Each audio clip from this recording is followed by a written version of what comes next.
Siya pala ang taong pinaglaanan ng oras at panahon ni Bunso Migs Malino, maswerteng babae kilalanin.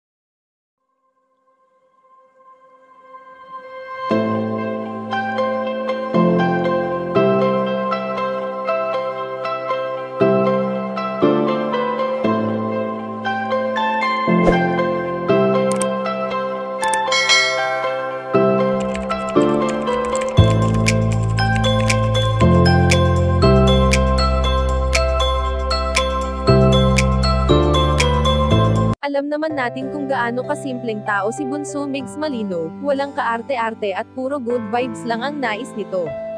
Sa nagawang music video nga ng binata ay pinamagatan niya itong happy lang, na kung ating matatandaan na ito palagi ang bukang bibig nila ng kanyang dating katambal na si Cutie Mahal ang salitang happy-happy lang. Waring ngang noong nabubuhay pa ang namayapang komedyante ay yan ang palagi nilang paalala na dapat ay palaging masaya lamang. Sa nakalipas na ilang taon na ang nakakalipas ay ni minsan ay hindi nakalimutan ng binata ang masasayang araw na kasama niya pa ang kanyang prinsesa na si Cutie Mahal, at magpasa hanggang ngayon nga ay ipinapakita niya pa rin ang kanyang pagmamahal na kahit hindi niya nadadalaw sa bagong mausoleo si Cutie Mahal, ay daladala niya pa rin sa kanyang puso ang kanyang nararamdaman na hindi niya maitatanggi kanino paman.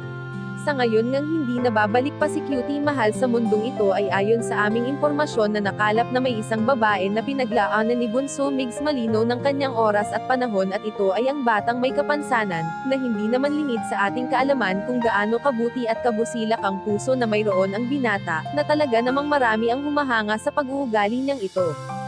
Kayo mga ka-chika, anong masasabi niyo dito? Please leave the comment and don't forget to subscribe.